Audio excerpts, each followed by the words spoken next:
Voyons comment représenter des probabilités à l'aide de diagrammes en arbre.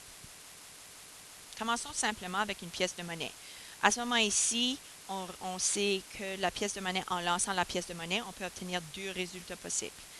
Alors, on connaît déjà notre dénominateur, le 2.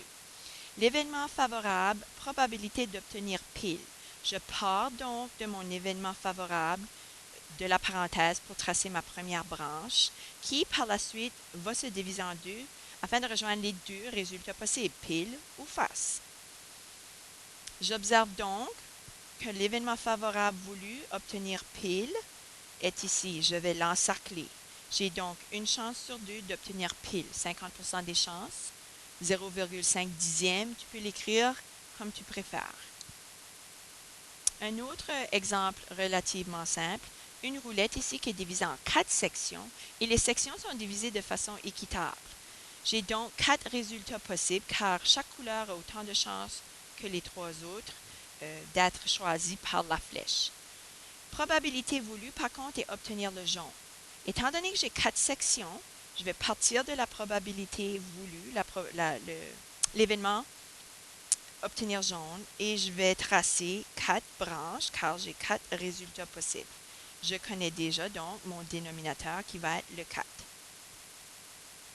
Maintenant, obtenir jaune, j'ai une chance d'obtenir le jaune sur 4. Alors, un quart de mes chances, 25%, 25 centièmes, encore là, comme tu juges. J'ai donc combiné la la roulette, avec la pièce de monnaie. Alors, si j'observe la roulette, elles sont divisées de façon égale. C'est mal ici, je ne devrais pas t'induire en erreur par contre. Le bleu et le picot du bleu devraient être aussi gros que les trois. Sauf que tu remarques, j'ai deux sections qui sont représentées par le mauve.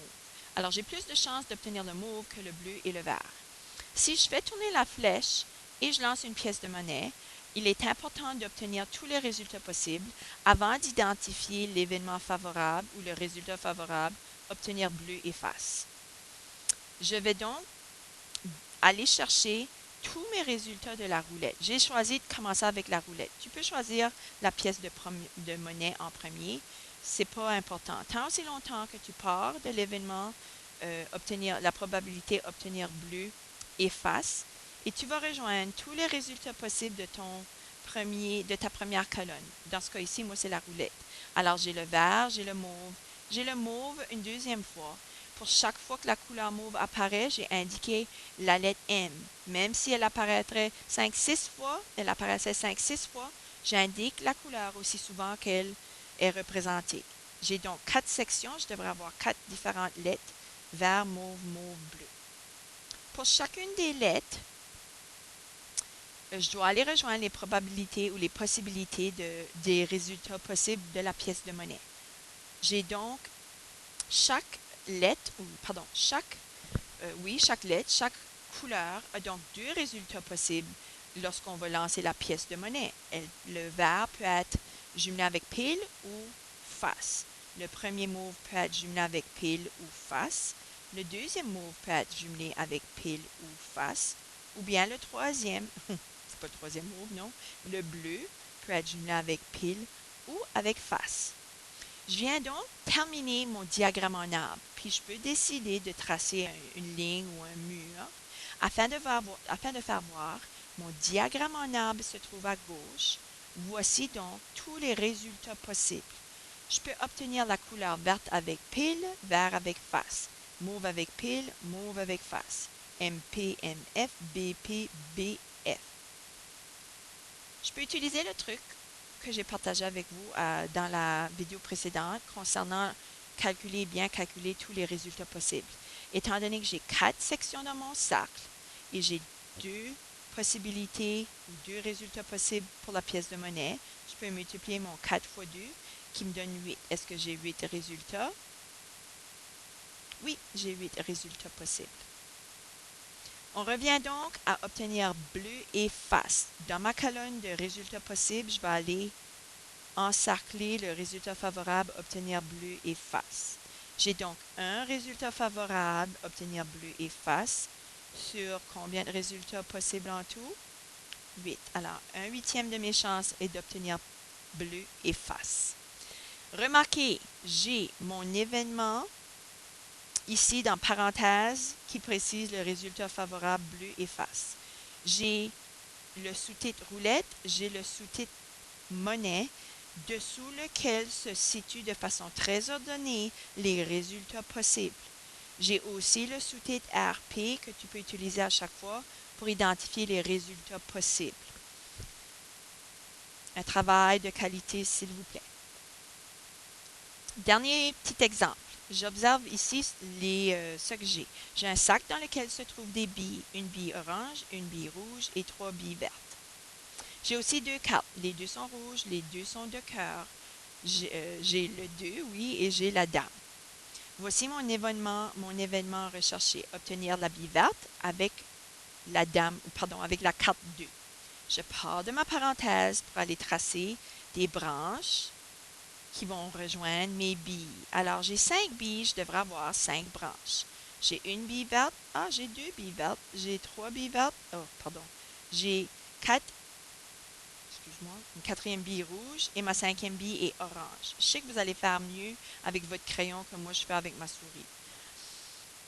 À partir de chacune des branches qui représentent les couleurs ou les billes, je peux piger la bille orange et ensuite piger une carte. Je peux obtenir soit l'orange avec la dame ou l'orange avec le 2. Obtenir ici le rouge, la bille rouge avec dame, la bille rouge avec 2.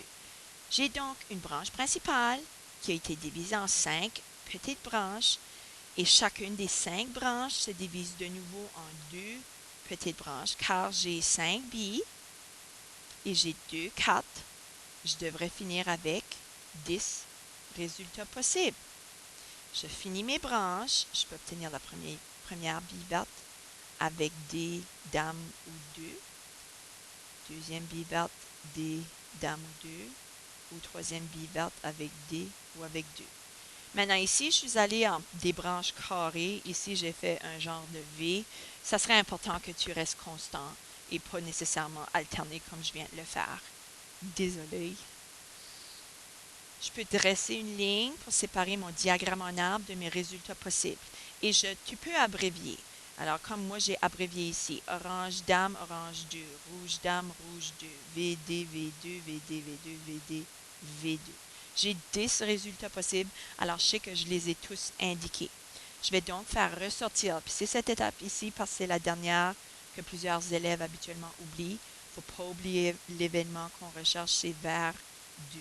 J'ai un vers 2 ici, j'ai un vers 2 ici et j'ai un vers 2 ici.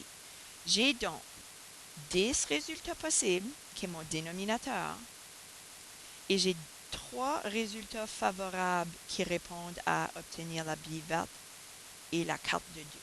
Alors, j'ai 3 dixièmes de chance d'obtenir vers 2, 30%, 3 dixièmes ou on peut dire 30 centièmes si vous voulez bien.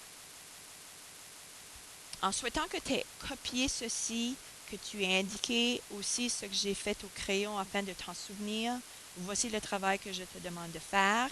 Observe bien l'événement ici que je recherche, obtenir rouge et pile. Observe bien toutes les billes dans le sac. C'est une pièce de monnaie. Tu vas tracer ton diagramme en arbre et j'espère te souvenir d'ajouter tous les sous-titres de chacune de tes colonnes afin que ton travail soit de qualité. Je tiens à voir ce travail aussi. Alors, lorsque tu l'auras terminé, s'il vous plaît, venir me le montrer.